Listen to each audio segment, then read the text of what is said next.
something that's, really taxing you, and then so it's quite nice actually to you go, whoa, this is backing up on me. I'm being able to do a half step bend at like piano like that is exactly why I can play so loud.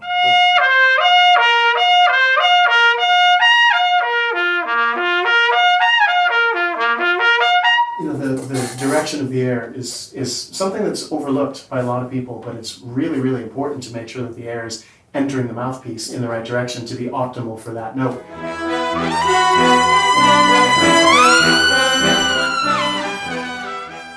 I'm not sure really. I tried thinking about this and I was trying to think what simple question, what sucks the most? Yeah. You have to ask every day. The trumpet. Yeah. I think one thing I definitely struggle with is, especially when busy, finding an effective routine to maintain, especially when touring around and stuff, and having the time and the half an hour to most effectively keep your chops in a nice place. There's no magical routine for 20 or 30 minutes that works for everybody because of so many factors. But what type of music you're playing, what kind of player you are, what your existing strengths and weaknesses may be. But basically the North Star to follow is just keeping a well-balanced diet. That in that 30 minutes you're playing really soft and really loud for just basically exploring the extremes. Because if you've got great response at the most minimum and maximum range of how much air you should be moving through the horn, and your chops like it and respond cleanly, then everything in between is a walk in the park. And then making sure that there's a good balance, that there's enough flexibility happening, and that doesn't mean any particular flexibility exercise, just that food group, that pie slice, flexibility, whatever that means to you, and also doing arpeggio, keeping your fingers in shape, and it could be said that an important pie slice, certainly for a jazz player, is harmonic fluency, making sure that no matter what exercise you're playing, that there's still something being gained in terms of fluency in at least one key, and so arpeggios and scales, choose your own adventure, but that's an important pie slice, and doing those arpeggios and scales in various ways, with slurs and single tonguing, double tonguing, whatever it may be, different combinations of those things. Same thing, it's just all extremes, contrast, pedals, high notes, just making sure that you're leaving no stone unturned. And it doesn't have to be, if every one of those categories is something that you're fairly solid on, then you don't have to spend all that much time. Because the name of the game with 30 minutes of practice time, on a tour, that's not really practice time. It's time spent making sure that you don't forget how to do what you do. So just a couple of minutes of.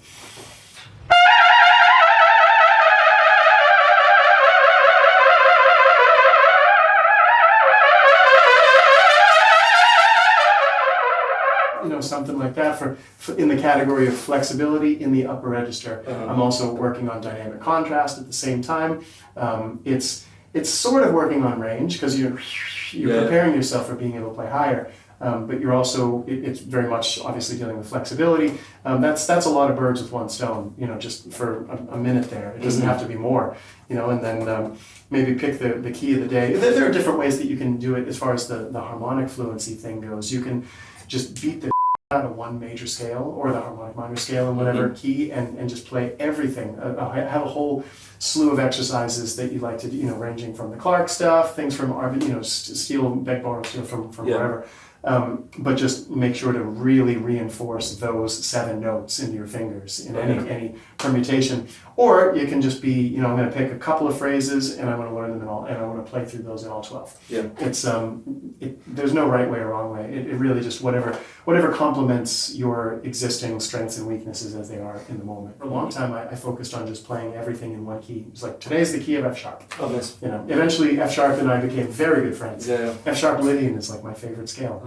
I wouldn't have put money on that before I started. Made the rounds all the way through, and I even did a few days because I'm pretty slow, so I learn things slowly. You get to hear the results of of the work that I've done, but count yourself lucky that you don't have to sit there and hold my hand through all of it. So I play like 3 days in one scale, and it doesn't matter how unfamiliar that scale is. You'll be familiar with it after a few days. If C sharp major is just really, then spend the week. It could be the week of C sharp, and why not? Because there's plenty of weeks in the year. So that kind of thing where you have to set your base. Like what are my big objectives? What are the goals? and for the harmonic fluency portion of it, it's choose what thing it is that you need to get more familiar with. Maybe it's like the changes to a particular tune that keep throwing you for a loop. Maybe the bridge is a pain in the ass. So you can just say, well, all right, there are 8 chords in the bridge for the next 8 days, or maybe 3 days each, or 8 weeks, whatever it's going to be. I'm gonna make friends with those chords, and then you'll never have to worry about it again. Very patient. Yeah, totally. I mean, I have no other choice. I have to. It's either be patient or suck. Those are my options. So I just end up being really meticulous with the work. It's probably better for the most part, if you're only going to spend 30 minutes, really practicing, it should be things that are not just rehashing the most familiar stuff in your repertoire. It should be that you're at least making baby steps towards acquiring new vocabulary. Yeah, I think that's one thing I struggle with, because it's very easy just to rattle off some things you already have under your fingers. Yeah. But it's like, I'm making no progress here. This is just, I'm just checking in almost, essentially. Well, here's one thing that might, sometimes, I've experimented with a whole bunch of different things, and as a result, I still don't have a strongly recommended, here's the 20 minutes or 30 minutes that I recommend that you do. But there is one thing that helps a lot, and that's doing expanding interval exercises. Things like, say, we're in the key of G, and we pick one note and make that the sustained pedal, and then just keep increasing the interval from there. So 1, 2.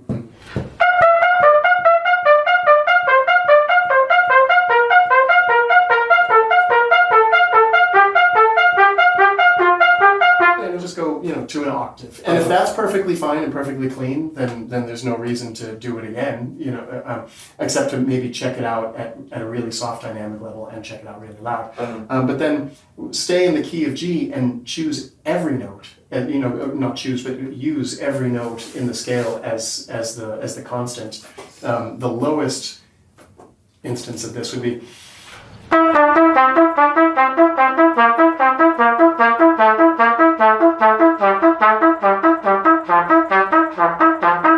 And you might find that'll help uncover, like, okay, so my chops are a little swollen today. What do you know? Seems it's better if I actually play every day. And so you'll find your trouble spots. Maybe it's response at a particular part of your range. Maybe it's response at a particular volume in a particular part of your range. Okay. But basically, if you just cover the full spectrum there, from your highest comfortable note, then a note that you can easily play at the end of the day.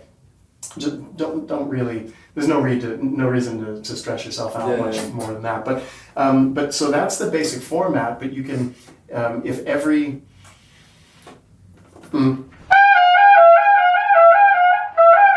It'll say that, like, those 4 notes. That's a cell, and then.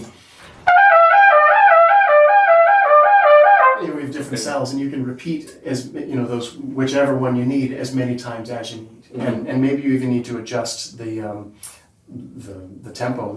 If you're going to play with a metronome or some kind of groove, maybe it's not possible to play the 7th and octave intervals as fast as the seconds and thirds at the beginning. Yeah. So you just have to stay flexible and keep your finger on the dial of the metronome or whatever. But otherwise, just going through that format of slurring and articulating, diggy diggy diggy diggy diggy diggy diggy diggy, or diggy diggy diggy diggy diggy diggy diggy. It's choose your own adventure, but it's at least a good way to give yourself some kind of a framework where you don't lose your way. All right, which scales have I played? Which modes have I covered? Yeah. And so you don't have to think about the notes, because it's just 7 of them, and you're not gonna diverge from that for the whole session.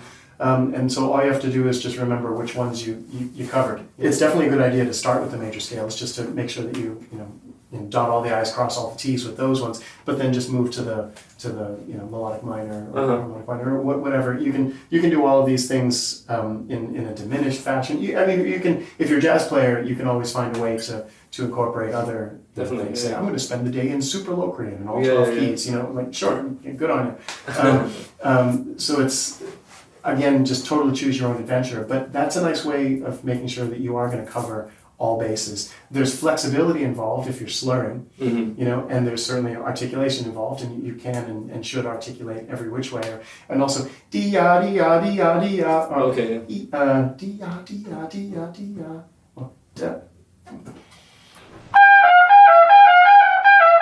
Right, where you got the inverse of that. There's any number of things that it could be, and you might stumble upon pretty quickly the ones that suck more than others, the variations, and so that's what to focus on.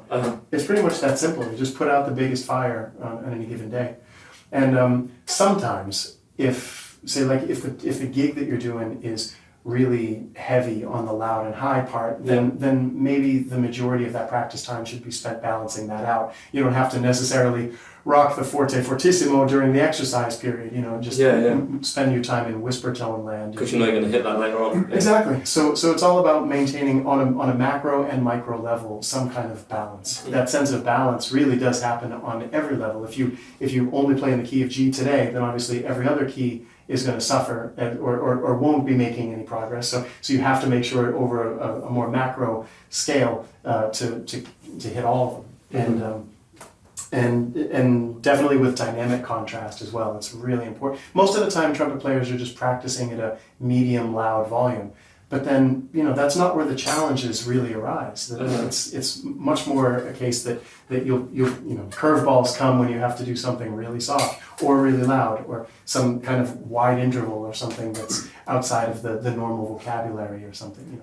Maybe we can work now to figure out what that routine would be for you. Yeah. So what is the nature of the music that you're playing on these tours? So I guess I would say probably the majority of the time it's quite a lot of loud, high funk stuff, things like that requiring quite a lot of physical power. So then maybe the next day I'm swollen or bruised, and it's that do I play because I feel swollen, maybe I should not play, and it's finding that balance. But then you're like, oh wait, I need to do something because otherwise my technique's going to suffer as a result. So a bit of that is getting... There's a chicken or egg situation there where it's like, is the swelling inevitable, or is it really something that you don't have to necessarily suffer as much the next day if you just don't play like an asshole before.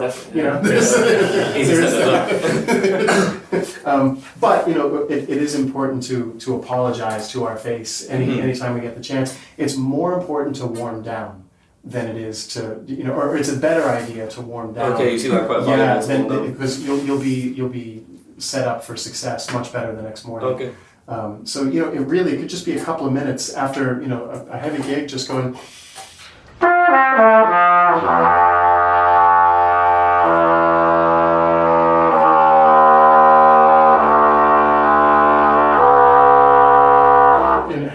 Down there in that pedal range. The pedal G is, and it's its cousins, it's magic. It's just magic. Pedal C is kind of hit or miss for people, and end up a lot of people end up just doing something that involves manipulation in order to make it something that's not really it's still like kind of retentive in the chops.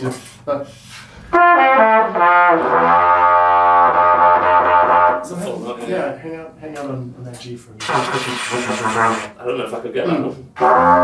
You might have to flip your. I'm definitely top limp dominant. Okay. Are you playing it on open? Yeah, there's a good function there. I just want to slip down to the stage. Let's work our way down to it, because if you're constantly playing high and loud on gigs, then chances are there may be that the baseline of tension in your chops is a little bit too much to make it feel like it's easy access down there. So maybe we can do.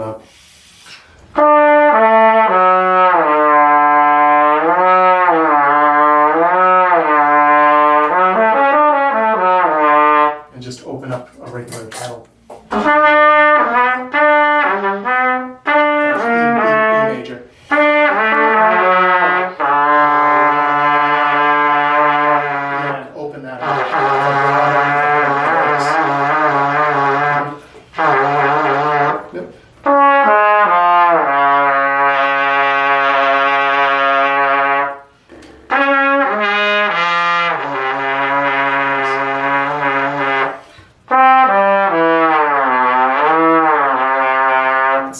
also it may help to find a better sound if you just bend down to it with all three valves first, and then you'll kind of pop into something more stable with the right valve.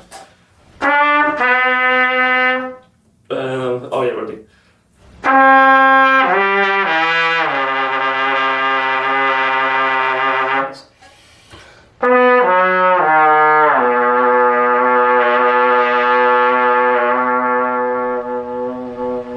Also check, see how long you can hold on to that with the crescendo.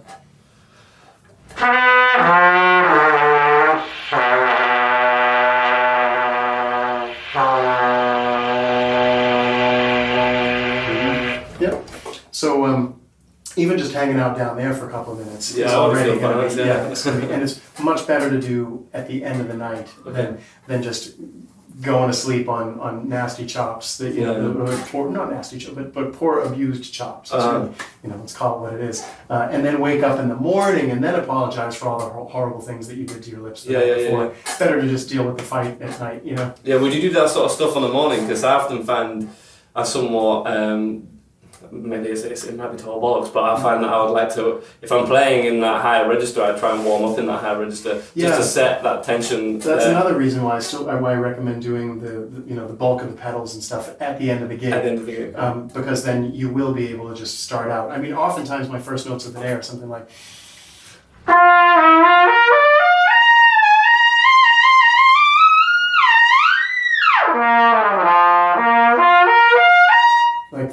That's very common, my first phrase of the day, something along those lines. And if you wake up in the morning and feel like you have to do all kinds of shit just to get your chops to the point where they can respond well, then that points to a fairly unhealthy relationship, at the end of the gig or during the gig, and it's something that's much better to deal with at the end, so that you wake up hopefully not as swollen and not as tight as you would have been. Or not at all.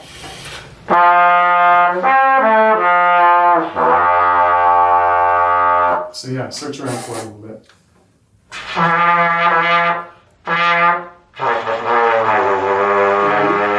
you go. There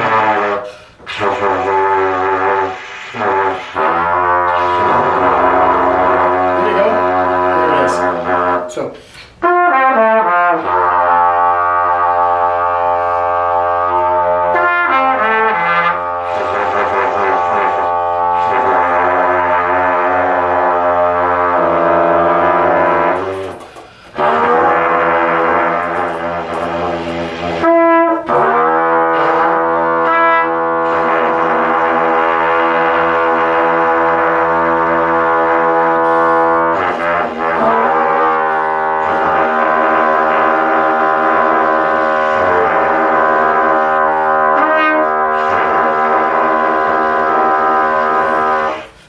There is something to be said too for the mouthpiece. Not all mouthpieces will speak all that that fatly down there, but and we can check something out later, whatever.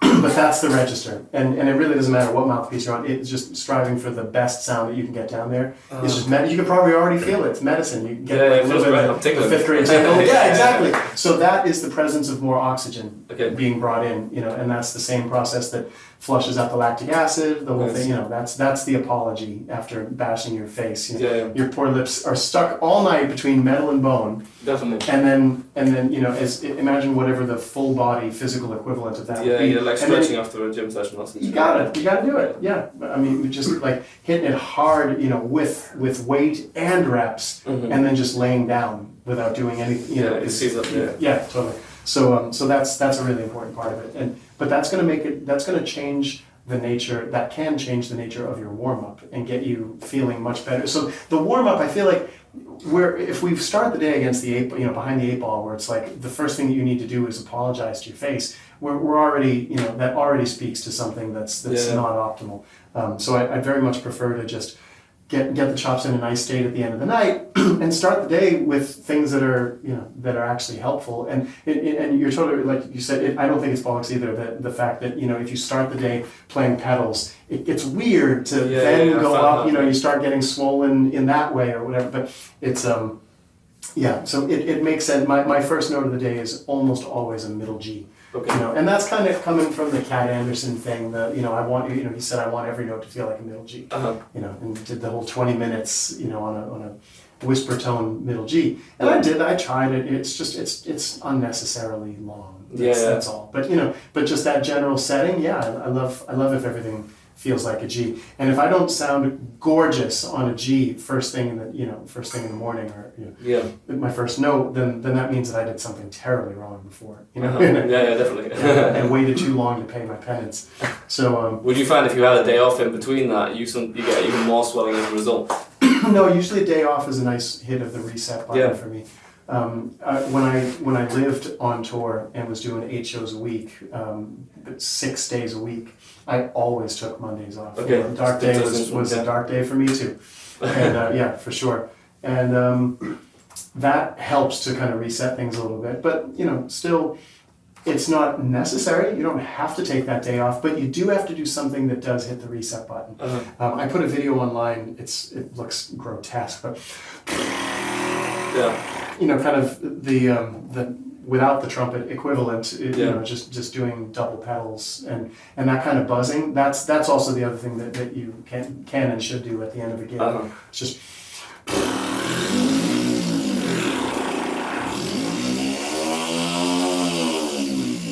that'll bring the tingle for sure. And it'll really do a good job of flushing out the lactic acid and getting the oxygen flowing. Because the thing is that if we just play hard and then stop, we're relying on our heart to pump enough blood through, and you know, whatever pace our circulatory system can move more oxygen and flush out the lactic acid. We're beholden to that speed, whatever it is. Without telling you what to go. This is way more effective in way less time. So it's natural, instinctively. All brass players typically when they start getting really tired, they do that. You know, whether they know why or not. But if you're really methodical about it, it can really be a lifesaver. 'Cause, I mean, even on the middle of a gig, I might find myself there tonight on this gig. You know, I haven't played in days, and when I have been playing, it hasn't been, you know, not like in shape for a full quartet gig or anything like that. You know, I've been play testing things or checking stuff and then answering it. You know, and so you know, the different types of endurance. My gig endurance isn't really there right now. So it may very well be that at some point in the night, I'll be doing this during the bass solo, you know. If you've only got 20 or 30 minutes, it's really a good idea to just keep your horn on the face the entire time. Okay. But that's only doable if you keep going back and forth to pedals or double pedals or whatever. Otherwise, 20, 30 minutes is too long to keep the mouthpiece glued to your face. Yeah, definitely. Unless it's...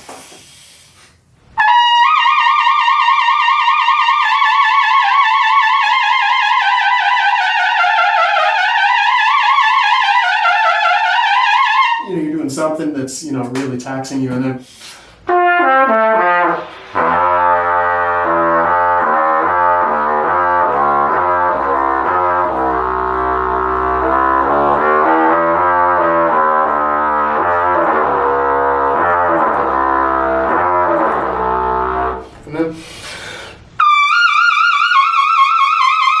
as long as you keep that balance, it's not taxing to play in the upper register like that. As long as you don't do it, you know, too much, and you quickly balance it out with pedals, because you're not putting yourself in a situation where you're accumulating too much tension. You know, the tension dissipates the moment that you start going inside the mouthpiece, so it's all good. So that's a nice way to basically just put some kind of pedal tag ending on the end of everything. Okay. You know, I did that a lot with other exercises and stuff, and growing up, you know, whatever it may be.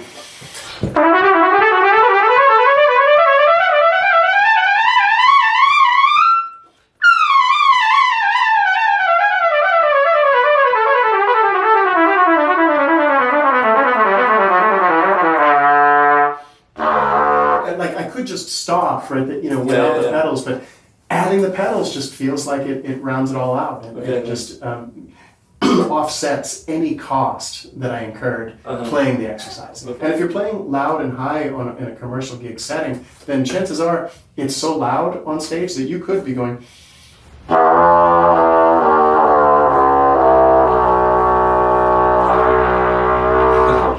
during somebody's solo, Definitely, or during the head or whatever, if, at any time that you don't have to play, that's just gonna help. It's gonna, even if you don't need it per se, you can muscle through the gig and just do a warm down at the end. Sure, but if you've got time to do that, still you're always just going to be offsetting any cost. Yeah. So what are some things that are in your practice routine right now that are good, that are like strong candidates for what to throw into that 30 minutes? Definitely, yeah. I know. I have a little routine that I would do, which is like from the Bill Adams sort of thing of, like you say, starting on the G and expanding out. So I'll do long tones and just start on that and go.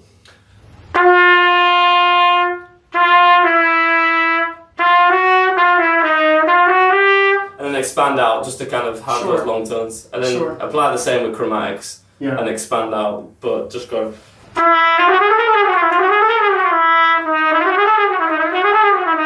And then go through that, and then maybe move on to some sort of arpeggio exercise.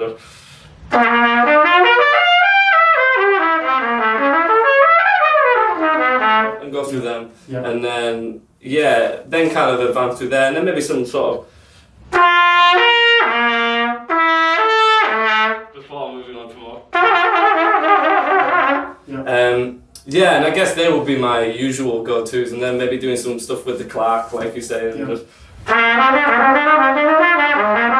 just kind of changing them through the modes. It's kind of what I would do now. But I don't know if it's any good or not. It's just kind of what. I mean, it's there's no good or bad. It's just a question of what's most helpful. What's going to optimize your time the most. And long tones for me are, for the most part, a waste of time. Do you think? No, not that there's no value to them at all, but if the clock is ticking, they're a waste of time. It feels like when you do it. And also, I mean, for some people, it's actually worse than a waste of time. It actually, depending on the way that you approach long tones, it can bring more tension or whatever. But if you stick to the first sound that you get, then you're not really taking advantage of the way that long tones can be utilized. But if it's a constant search for opening up the sound more, a little bit of vibrato to help, then sure.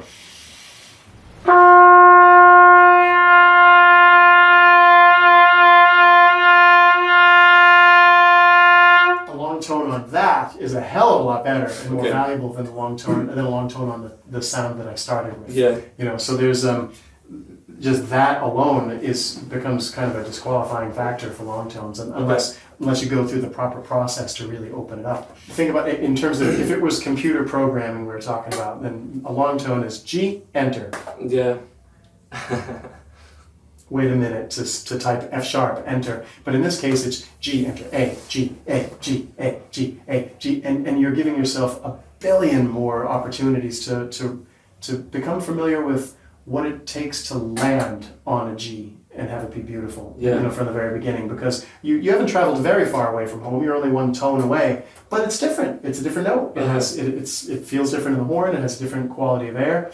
And every time that you come back to the G, you're building more and more muscle memory about how to arrive at it, how to start a perfect, beautiful G. And I like the format of doing it in 6/8 or 12/8, so that you've got kind of an infinity vibe going on, where instead of ba ya ya ya ya ya ya, where you're just favoring one note and the other one is is a bit more impetuous in terms of sound and intonation. It's nice to keep a balance where they're both the target note.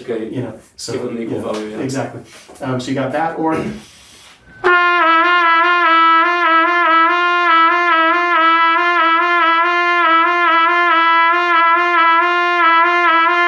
that's got way more value than just a long tone. And of course, one might argue, but you missed the opportunity to play with a steady, stable tone.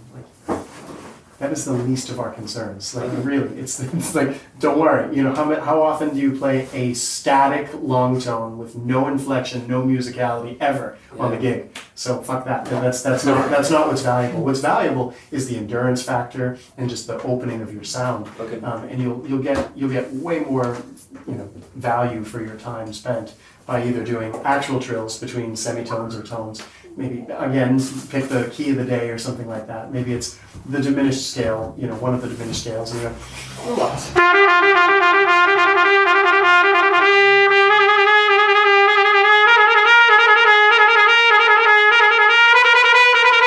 it doesn't matter what they are. But but as long as you're, doing a good job. Interesting, yeah. And you can go the length of an entire breath. Just go 6.5 liters. Pour that into one grouping of 2 notes, or something that continues to work its way upward. It's also very choose your own adventure. It's really just a question of picking the variations on each theme that end up scratching your particular itches at any given time. So yeah, I'd say I understand why there are long tones in your routine, but I'd encourage you to squeeze more juice out of that time by doing both, by trying both, the half step bending and the trills, and that goes for every part of the range as well.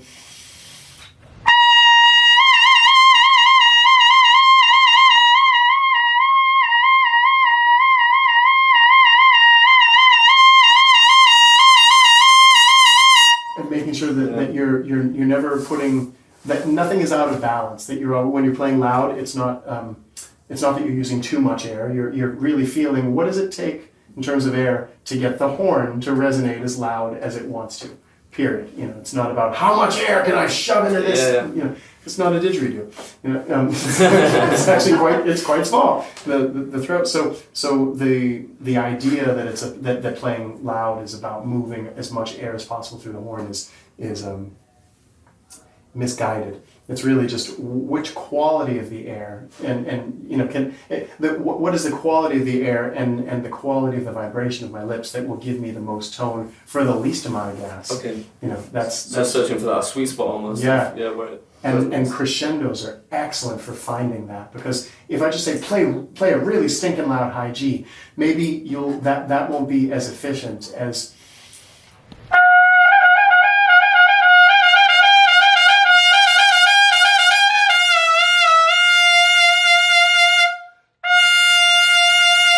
that's pretty, that's efficient.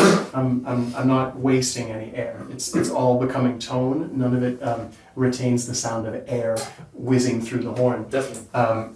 And yet, chances are that that's going to be different. Psychologically, it's different crescendoing into a maximum volume situation than to just gun it. Because it's hard to know. It's hard to know until you underdo something and overdo something where the line is. Yeah. So it's quite nice actually to go whoa, this is backing up on me. My throat. I'm in rush hour traffic in the throat. Okay, so that's too much. So now you know. And if you use dynamic contrast like that in all of your exercises, and especially something very repetitive, just bring it from whisper tone, or start in the middle, someplace where you have easy access to a beautiful tone, mezzo forte, whatever, and then bring it down to next to nothing, and then bring it all the way back up, and you'll start to recalibrate what it actually takes in terms of how much do you really need to step on the gas. In a perfectly efficient system, there's only enough air pressure being generated in your body to supply just enough air pressure to the mouth, where the tongue then adds like it's like having a thumb over the hose. So you don't need very much air pressure to get to that point, because it's more about the shape of the tongue than it is about creating a great amount of pressure here in the body. And then there's, even if you do everything really quite right, not that there's any right or wrong, but if you're being very efficient, but then your lips are more pinched than necessary, then it's still going to sound anemic and isn't going to have the. So in a perfect system, there's just enough air coming through lips that are vibrating just the right quality in order to spark resonance in the horn, and that's the deal. Volume doesn't need to be a game of sledgehammers and it really can be about scalpels. And also having a mouthpiece and a horn that do a better job of resonating with less gas. Definitely. That's the name of the game as well. That's a big part of the process for the mouthpieces. Finding when we finally settle on a backbore shape and a throat and everything, it's to find that perfect balance where it really doesn't. It can take air, but it doesn't need to take very much air, and it really lights up without very much air. Yes. And so.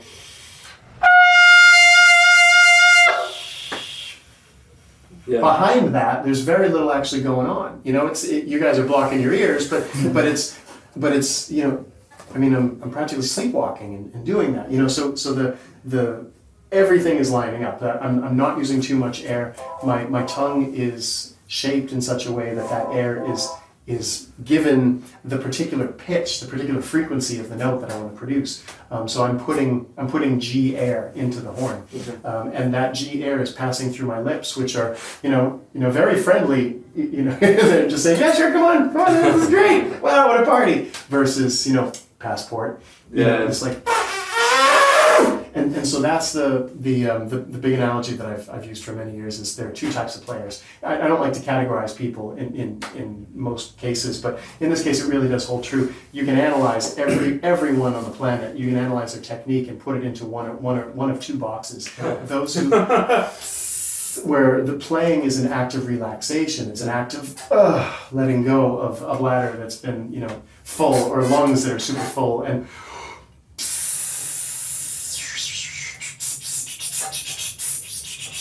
you look at guys like Ole Edvard Antonsen or somebody, it's just like, a gentleman on the horn. There's not, he's not going to be bursting at the seams. That's a great example of a pisser. And then shitters, that's quite obvious. And that's categorized or defined by there being too much pressure, too much air pressure in the body, and too much resistance in the lips. And so it's just this incredible civil war of force that doesn't need to exist at all, and it's not until you start really working on whisper tones and crescendoing and decrescendoing things where you can finally find that it's actually I don't need all that much. It's not necessary to play loud with very much air, and it's certainly not necessary to play soft with much air. So you can end up getting that airy tone out of your playing all the time in every.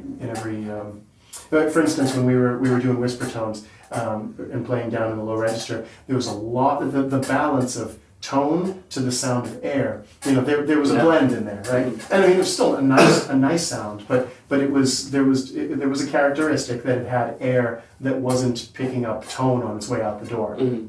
The goal with doing crescendos and trills and half-step bending or piston trills and all that is really to get it down to the cleanest, most pure sound for the least amount of air possible. And so it's really just, it's like you need to commit to intelligent laziness. And which is kind of, it's a really positive and optimistic message. Like, you're already stronger than you need to be. You're already working harder than necessary. And so the difference between wherever you're at now and the highest level of mastery that you can imagine is figuring out how to do more with less.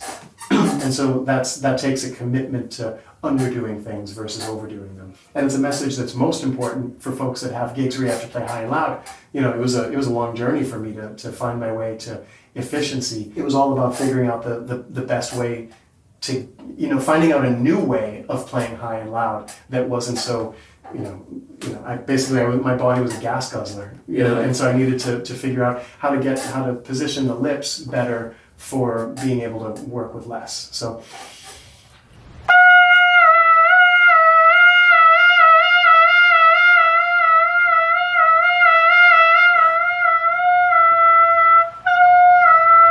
Being able to do a half-step bend at piano like that is exactly why I can play so loud. Uh-huh. It's exactly the same function. In order to do it that softly and that cleanly, my lips are open in such a way that they are ready for fortissimo air to come through. If the lips were tighter, then you can't even do a half step and it's not even accessible.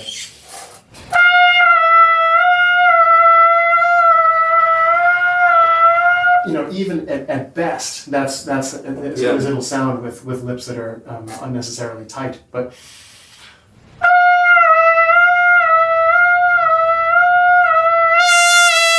sorry, surprise! But that's the thing is you can at any point in time you can always turn the dial, step on the gas, and the lips don't change. For me, you can feel a little bit. You feel on the back of the lips that there's extra air pressure coming from behind, volume and pressure, but there's still, it's business as usual. Yeah. And so that's an important thing to make sure that the lips are. You're actually always playing with forte lips, even when you're playing soft. And that you can control it. So that's what's going to even everything out when you're doing trills and all that in order to be able to. Let's do a little bit of that. Just maybe start mezzo piano.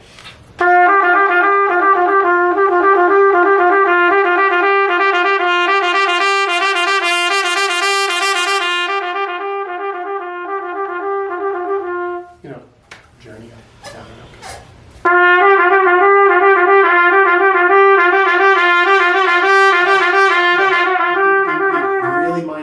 Of intonation. Like actually, in a perfect world, we'd be playing in a room that has enough reverb that it would sound polyphonic. You'd be listening to a second interval being played on a keyboard.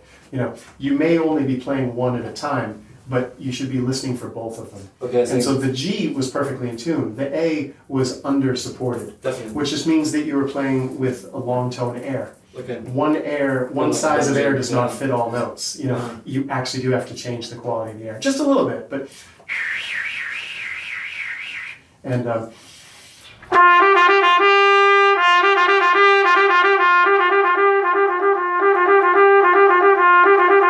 it can be beautiful. You know, that can be a goal as well.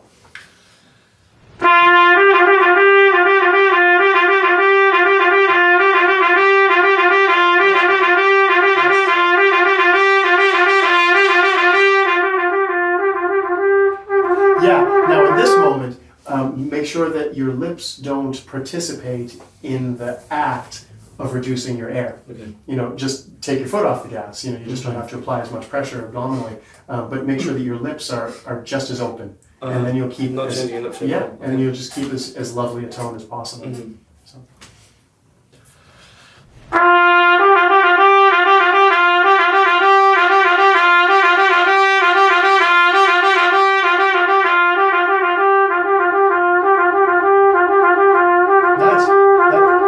That's a much more beautiful sound than the soft. Also, now when you're playing loud, be really, really careful about the transition of your fingers and the transition of your lips and tongue, so that you can eliminate any factor in between the notes. You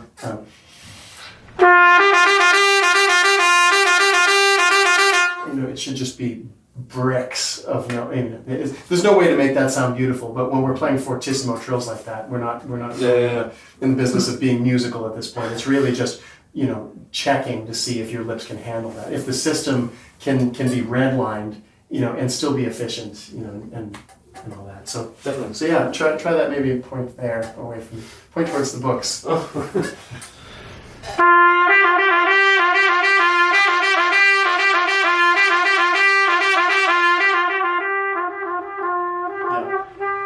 I know this is a lesson, not an advertisement for Lotus, but at the same time, that quality that's like, be careful or it'll get nasty, is not it. That's not on you. That's on the mouthpiece.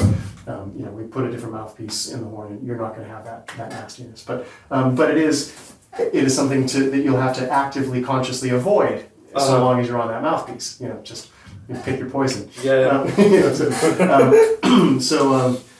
So between doing trills and of course, if you can do it faster, then do it faster, because always it's a question of pushing our boundaries, but not going over those boundaries. Make sure that you're only playing something as fast as you can do it impeccably. Okay. You know, or playing as loud as you can impeccably, or as soft as you can. You know, so as long as your guiding light is sounding excellent at whatever, then that'll be the determining factor in how fast or slow you have to play anything. I learn every set of changes as a ballad. I have no other choice. Yeah. Just can't do it. I can't think fast enough in order to build all those bridges and connect all those dots. And there's nothing wrong with that. It's perfectly fine. So just consider that, you know. And for these exercises, you know, if the expanding interval exercise I give, you know, say we're in the key of, you know, E flat minor. So what would be, that would be, well, pick your, say it's A only and an F sharp. So F sharp major. But so if you're like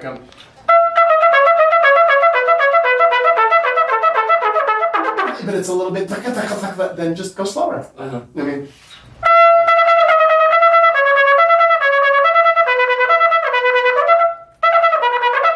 it's like a bad transition, but then.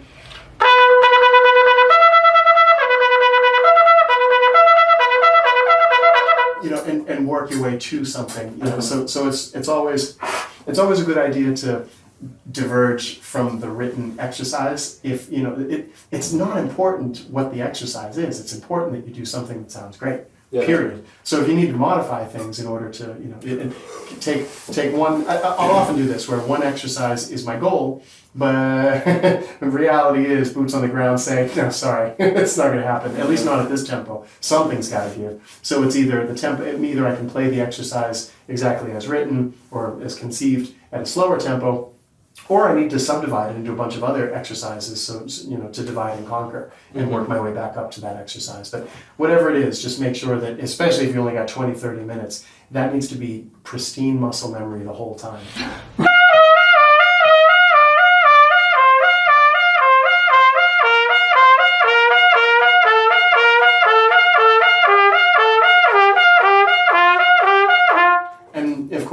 Get it as clean as you can in those transitions. You're probably going to hear some kind of a transition. Yeah. But make it as much of a click as possible.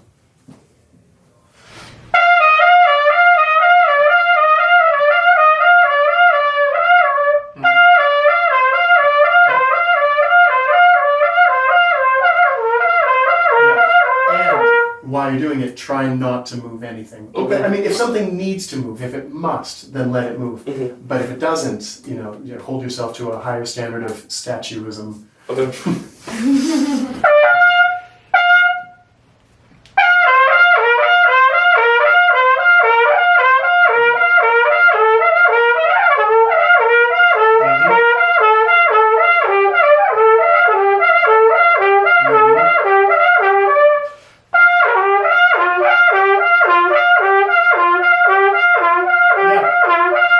For your first go, that was really good. You can see how it's like there's benefit to slowing it down a little bit.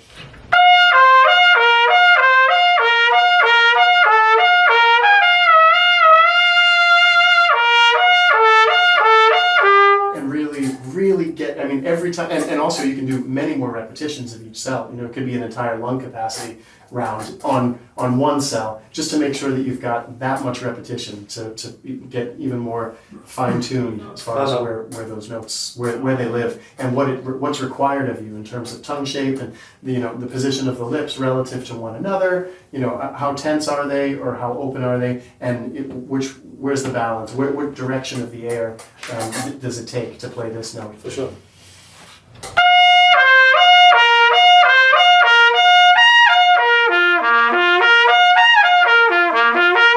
The direction of the air is something that's overlooked by a lot of people, but it's really, really important to make sure that the air is entering the mouthpiece in the right direction to be optimal for that note. And how we change the direction of the air, that's optional. You can not change the direction of the air as it leaves your lips, just keep something much more static and use pivoting. I think I pivot which will effectively change the direction of the air as it enters the mouthpiece. Or it can be something more of a wiggle of typically the bottom lip in order to change the direction. So something like that, it makes for a good kind of like skeletal structure for a 20-minute practice or a 30-minute practice. Yeah. Because there's plenty. I mean, you could turn that into a 2-hour practice if the goal is to cover your entire range, where you're all the way down to low F sharp or low G, depending on the lowest note in that scale, and all the way up to say the constant note being high D, high E, something. Then there's a lot of ground to cover. That's a lot of modes, and doing it with enough repetition that you're doing it really soft and really loud, and that you're slurring, doing legato articulation, double tonguing, staccato. There's a lot to cover, and you don't always have to cover all of it. You just have to make sure to cover the stuff that sucks the most. And that's basically it. So for I wish that I could give you more specifics. I always wish that I could just, here's the pill, just swallow. But it's really, there are way too many variables that are unique to you, because of how you play, the music that you play, the equipment that you're on. So there are going to be, and your musical priorities, whatever. So there is no pill, but there is one theoretical concept that I think will hold true for everyone, and that is maintaining a well-balanced diet. Yeah. And as long as you choose exercises wisely that fit into the categories of arpeggios and scale studies on for one pie slice and flexibility stuff on another, consider basic just range in both directions as another pie slice, dynamic contrast as another. As long as you're just ticking all boxes, and maybe some days there isn't time enough to tick every box, and you can focus just on the. Well, I mean, of course, on the loud and high gig, you don't have to focus as much on the loud part of it, of course. But then maybe today's only 10 minutes, and so 10 minutes, you say that I identify that the thing that sucks the most right now, the thing that's holding me back from sounding better on the gig, is the quality of my double tonguing, because I've got this passage that I need to double tongue, and it's a real beast. So I'm just going to work on nothing but double tonguing for this 10 minutes, obviously, because I've only got 10 minutes. But if I continue that for an entire month, then I'll have great double tonguing, and everything else will go to shit. So there's the micro and macro levels of maintaining balance. So just make sure that you are mindful of that balance on all levels, whatever it is. Just focus on something and just make sure that it's meticulous. Definitely. And if you need to, and then you can just zoom back out and play the tune. You don't need to be a masochist and play the actual phrase over and over again. Just make an exercise, zoom in, make an exercise out of, and convince your mind, your ear, that an octave and a third isn't jumping up to try to grab the highest apple on the tree or the highest branch. It's just an octave and a third. And train your face to not do more than necessary. Train your abs to not do more than necessary, and then you're there. Yeah. And you don't have to be scared of that phrase when it comes up in the music. So it's a lot of that, just zooming in and zooming out to keep an eye out for, but actually what really needs work right now? Do you need to keep playing that same freaking phrase over and over again? And maybe it is. Maybe the problem on any given day is actually endurance, and it's just, you just need more face. I find myself in that situation a lot because I take a lot of time off. More than any other player I know who's on the level. So it's like, if that means that I in a year, 52 weeks, maybe I'll not play for 18 of them. But that means that for me, that changes where my priorities are when I do play, and I need to make sure to play phrases all the way to the end of the breath, always taxing my endurance, and which makes the pedals even more, and the double pedals even more important in the context of my practice sessions, because with as much of an endurance challenge as I turn every exercise into, I need to balance that out with a lot more. Sorry, I know. Just hang in there, bear with me. Here, want some more? Okay, there you go. Okay, cool. We good? Yeah, we're good. Now we go for another round. There's a lot more of that. Just keep in mind that the word balance means so much in the context of a practice routine, and in the context of how to maintain balance today, how to maintain balance over the course of the week or the month, and how to just develop a well-balanced musicianship where you can sound lovely in lots of different ways. That ends up having, if you have your long-term goals in mind, then that'll always help it become much more clear when you start zooming in what you need to zoom in on specifically. So be clear about your long-term musical goals, and that plus some kind of skeletal structure for how to, or what to do over the course of 20-30 minutes, that should pretty much give you all the info that you need and that only you can know for what to do at that time.